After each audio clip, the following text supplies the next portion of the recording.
Is jy moeg om hy klomp papiere en brosjures en al daai goed rond te dra op Nampo?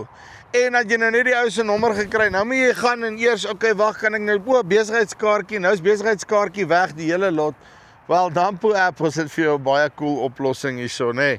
So, eerste ding is, jy sal sien of die uitstaller het 'n lanyard aan, 'n dingetjie daar wat jy sommer net kan scan, of kyk vir die QR-code wat op die stand is, dan scan jy hom met jou Nampo app. Kom ek wys julle, dis redelik maklik en eenvoudig.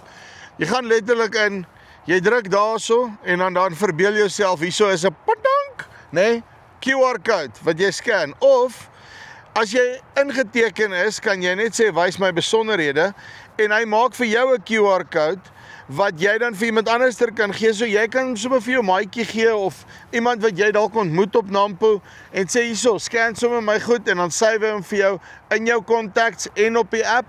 Jy kan na die tyd op die app teruggaan en sien wie's almal so goed wat jy gesave het en so voorts. En dan ook wat baie cool is, as jy daai uitstaller se goed scan, dan gaan jou besonderhede sommer direk na hulle toe en hulle kan jou kontak na die tyd. So maak seker jy kry die Nampo app en dan kan jy die besigheidskaartjies weggooi.